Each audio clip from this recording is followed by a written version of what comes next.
Okay, Matthew 23. You ready?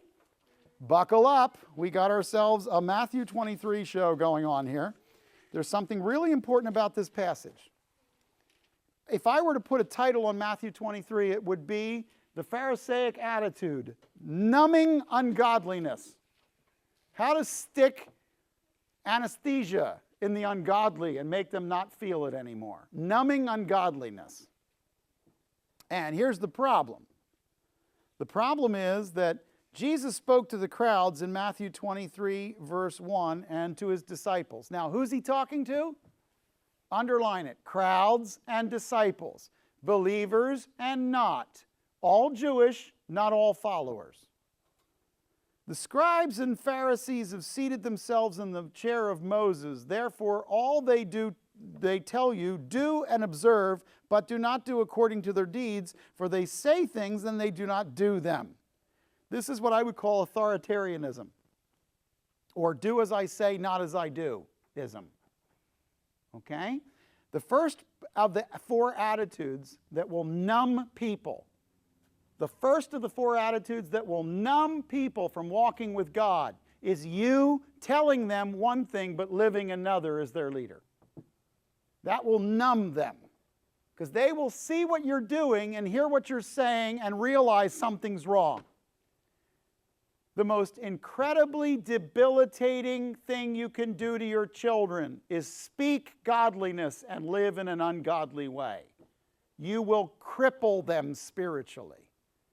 And that is what the Pharisees were doing. Then you get to verse 4, and there's a second problem. The first one is do as I say, not as I do-ism, or authoritarianism. The second one is exclusivity. Do as I say, but do it yourself. Here's what he says. They tie up heavy burdens and lay them on men's shoulders, but they themselves are unwilling to move them with so much as a finger. They'll tell you got to do stuff, but they won't help you do it. They'll tell you, but they won't help you. A Pharisee might set high standards, but he shows little desire to actually help a person grow. You know anybody like this? They're willing to tell you what you're doing wrong. They're just not going to help you do it right. That's a very little help, and it's frustrating as all get out. So the attitude of exclusivity empowers the one who's laying the burden on the other one by showing the attainments of self-strength that were evident in the Pharisees, walking around going, I got it made. You should do like I do. But see, when the standards become more important than the follower, then you miss the point. Oh, I said that too quick. If the standards become more important than the follower, you have the wrong heart. When the law becomes more important than the person the law was designed to help, you're missing the point. Okay? You know, here's the thing. In order to keep people safe in the streets, if we shoot all the people, we miss the point. So, exclusivity. But there's a third one. Authoritarianism, exclusivity. The third one is affirmative hunger. That is, watch me as I do what I do. This is all about me. I am your leader. Bow to me. You are not worthy to be in my presence. The I'm too sexy for my shirt thing. Look at verse 5. But they do all their deeds to be noticed by men, for they broaden their phylacteries and lengthen their tassels of their garments. What are phylacteries? That's the box you put here and the straps and the box that they put. Remember when in Deuteronomy 5, 6, and 7 when they were told to bind the law to their frontlets? Well, they literally strap it on. And when you're in Jerusalem, I'll show you guys who stick it on their head and do this. And they're actually, do you think that's what God wanted you to do? Plaster the law onto your head? Or do you think he meant like get it in your mind? Okay, some people are very concrete about what God says and they don't really get the point. So he says they make a big show of their faith because some people are all about affirmative hunger. Watch me as I am spiritual. There's a fourth one, and this one's entitlement. Give me what I think I deserve-ism. Entitlement. Look at verse 6. They love the places of honor at banquets and the chief seats in the synagogues and respectful greetings in the marketplaces and being called rabbi by men. They just love it when people give them the best spot and the first piece of cake and put them in the corner of the big room and a corner office, and they give them the nicest desk. They love to be on a pedestal. The word respectful in the greetings tip off the attitude of entitlement. I can come to the place where I believe I deserve your attention and love. Here's the thing. I spend a lot of time teaching and a lot of time preaching, and I can't believe anybody ever comes back. Okay? When you're walking around going, you get the chance to be with me, then you have been breathing your own air too long. Okay? So I don't want to be any of those things. Now, I don't want to steal from comedians, okay? And I know I'm sort of stealing, you might be a redneck if, but this is, you might be a Pharisee if one of these 8 attitudes is yours. Watch this. I want you to circle in verse 13, woe. In verse 15, woe. In verse 16, woe. Verse 23, woe. Verse 25, woe. Verse 27, woe. Verse 29, woe. 8 times, Jesus gets into Ezekiel mode and starts woeing. Now, you've seen this in Ezekiel, because Ezekiel went heavy into the woes. But here's the truth. This woe, woe, woe, woe, woe, woe, woe is really, I'd like you to look at some attitudes that I want you to guard against. Let me give you attitude number 1, 23:13. Jesus wants people to have a relationship with God.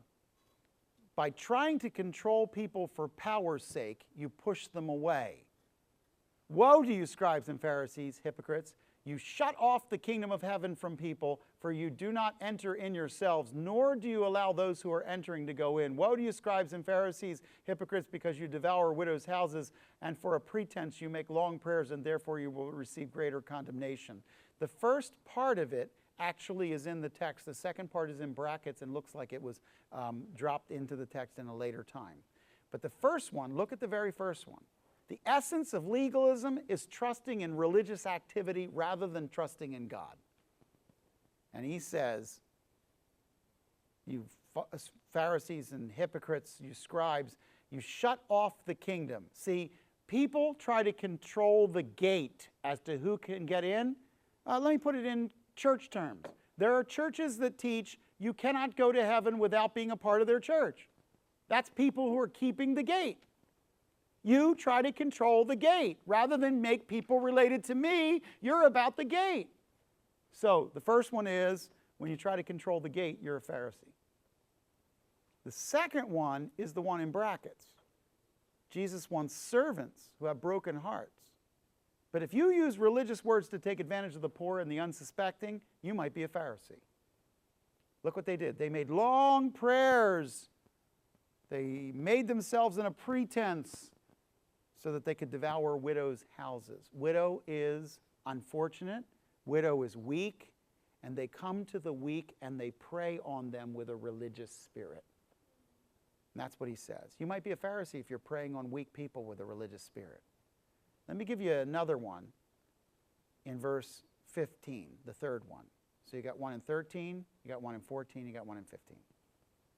In 15, woe to you, scribes and Pharisees, hypocrites, because you travel around the sea and the land to make one proselyte, and when he becomes one, you make him twice as much a son of hell as yourselves. What's a proselyte? A proselyte is a person who was not born Jewish, but decides that the God of Abraham, Isaac, and Jacob is the right God. And what he wants to do is to come under the same umbrella as the Jews. And so a proselyte is a Gentile who decides to follow a rabbi and come underneath the umbrella of the Jewish people. He doesn't become a Jew, he becomes a proselyte. That's a Gentile who's doing all of the things to follow the God of Abraham, Isaac, and Jacob that he can do as a Gentile. Does that make sense? So it says, you Pharisees, you scribes, you hypocrites, you will go all over the world to get one of those Gentiles to come underneath your umbrella. But here's the problem. Jesus wants mentors. He wants disciple makers that tie people to a living relationship. But by drawing other people to themselves and to their rules, it doesn't draw them to Jesus and to relationship. So he says, you'll go all over the world to make them to tie them to you, but you don't tie them to me. That's the problem. I'm looking for people to tie people to me. Look, a good disciple maker is not somebody who answers every question. I'm not trying to be the guy who becomes your Bible resource book. Please don't think that what I really think I am is like some kind of Bible dictionary you can take with you. What I am right now is your teacher. What I will be is your colleague in ministry. And as you go out, figure it out. But do not get people to follow you, and do not follow me. Follow Jesus. If at the end of this you love me and don't love Jesus, I failed, guys. I failed. The point is, I can't get you to heaven. I've never been there. Jesus has been dead and is alive again. He's been everywhere. Follow him. And the problem with Pharisees is they get so heady that they think that people ought to follow them and do it their way. Some of you are going to go out, and as frustrating as this may sound, you're probably going to marry somebody of an opposite theology, and that'll drive me nuts. And guess what? Follow Jesus. Don't just do what you think. It's not a what would Randy do bracelet, okay? It doesn't matter. What matters is, and I'm making this up, but I really want you to understand. When you're making disciples, do not make them come to you. Make them come to Jesus. Figure out a way to help them to see Jesus in what. If you teach them his word, they will learn to go to him and not you. Okay? The problem is if you only teach them a list of rules, they're going to have to come back and check on, so what is the eighth day exactly? How does the eighth day work? That's following a list.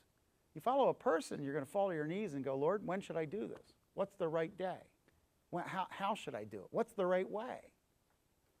Now, go on to the next one in verse 16.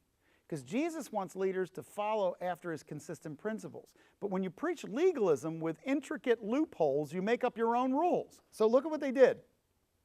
Woe to you blind guides who say, whoever swears by the temple, that is nothing, but whoever swears by the gold of the temple is obligated. You fools, you blind men, which is more important, the gold or the temple that sanctified the gold?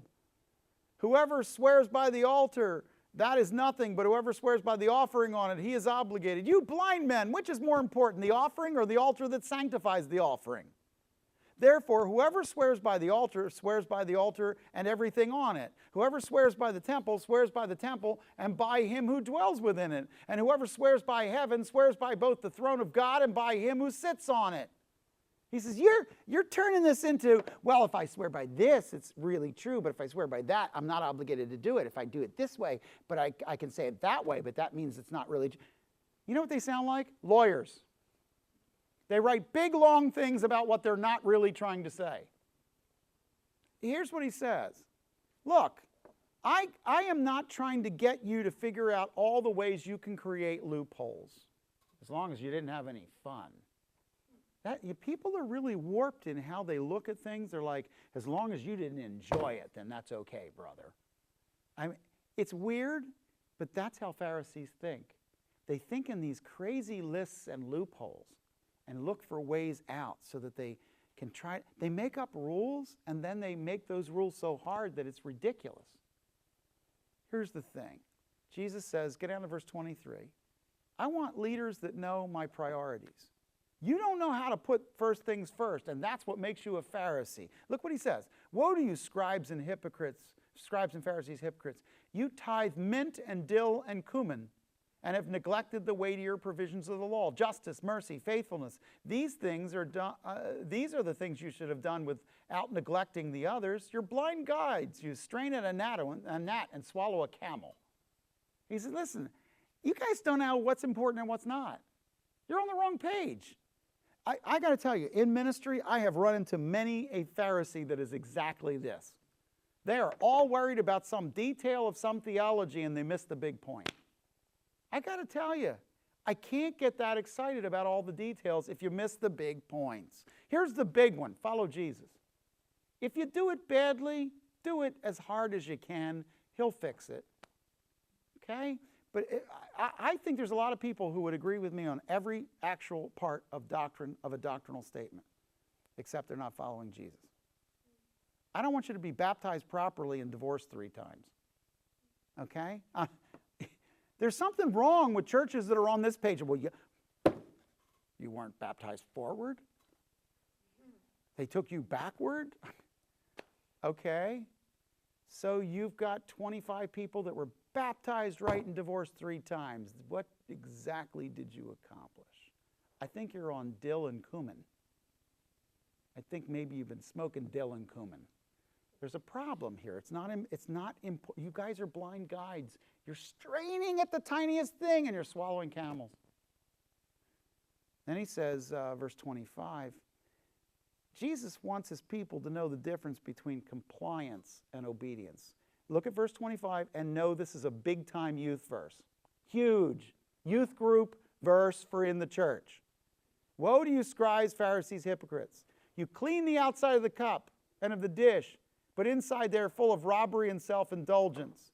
You blind Pharisee, you clean the inside of the cup and the dish so that the outside of it may become clean also. Here's the thing. The compliance is when you do the thing so your mom gets off your back. That's not obedience, that's compliance. Obedience is when you do the right thing at the right time for the right reason with the right attitude. That's obedience. Compliance is when you do it to get them off your back. Here's the problem. As a parent, I can't tell what you just did for me. I told you to take the trash out and you did. I have no idea what your heart attitude is. But it's not obedience if your heart attitude is wrong toward it. So here's the issue. The kid who shows up at youth group on time every week to play the guitar, but is 4 nights a week, head over heels in porn, you can't tell. So they're complying to what you ask them to do, but the inside of the cup is rotted. And Jesus said, look, I'm not looking for people who just put on the outside show. I want people who have the inside heart getting worked on. So he says, blind Pharisee, clean the inside of the cup and the dish, and the outside will become clean. Don't work on the outside and neglect the inside. Work on the inside and the outside will show it. The problem is in youth group, we work on behaviors. We work on outsides of dishes. And everything we're doing is, listen, you can't be doing that. You can't be looking at that. You can't say that word. No, you got to have a haircut. You can't wear that. What do you think you're... And all we're doing is working on behavior, behavior, behavior. Jesus said work on heart, heart, heart. Now, does that mean all behavior is right? No, obviously. But here's the thing. What changes the child in the long term is the change of their heart, not their outside behavior. And by the way, many, many kids grew up in a church and behaved very well, hit 18, took off, and never came back. Why? Because they weren't obedient, they were compliant. They never actually bought what we were selling. They just fixed the outside and kept mom off their back. Some people come to church just because they don't want an ear beating from mom and dad. That's it. Jesus wants life to flow from him through to the world. You live in an external show with no relationship, and that's what makes you a Pharisee, he says. Look at verse 27. Woe to you, scribes, Pharisees, hypocrites, for you are like whitewashed tombs. You appear beautiful on the outside, but you're dead. You stink on the inside. You got dead bones on the inside. He said, here's the thing. It's really easy for you to put on an external show of relationship with God that isn't true on the inside. Does everybody here agree with what Jesus just said? Is anybody going to not agree with what Jesus just said? Because I'm moving away from you just in case there's lightning coming in. No, here, come on. Does everybody know how to do this? Do you know how to look godly when you're not? Come on, you're not even a half-decent Christian if you don't know how to look godly when you're not. It's one of the first things we learn in Christian camp, you know, how to look godly and sound godly when you're actually not. I remember making the mistake. I passed it on to you guys. I remember making the mistake early on that all the quiet girls were holy. They're not. They're just quiet. Okay, 27. 29. Let me go down to verse 29. Woe to you, scribes, Pharisees, hypocrites. You build the tombs of the prophets and adorn the monuments of the righteous and say, if we had been living in the days of our fathers, we would not have been partners with them in the shedding of the blood of the prophets. You testify against yourself that you are sons of those who murdered the prophets. Fill up then the measure of guilt for your fathers, you serpents, you brood of vipers. How will you escape the sentence of hell? Therefore, behold, I'm sending you the prophets and wise men and scribes. Some of them you will kill and crucify, and some of them you will scourge in your synagogues and persecute from city to city, so that that upon you may fall the guilt of the righteous blood shed on earth, from the blood of the righteous Abel to the blood of Zechariah, the son of Berechiah, whom you murdered between the temple and the altar. Truly, I say to you, all these things will come upon this generation. Jerusalem, Jerusalem, you who kills the prophets and stones those who were sent to her, how often I've longed to gather you as a hen would gather her chicks. You would not come. And then he says in verse 39, you will not see me again until you say, blessed is he who comes in the name of the Lord. I know everybody makes a really nice prophecy out of that. Blessed is he who comes in the name of the Lord is what you say at Passover. What he's saying is I'm leaving and you won't see me till Passover.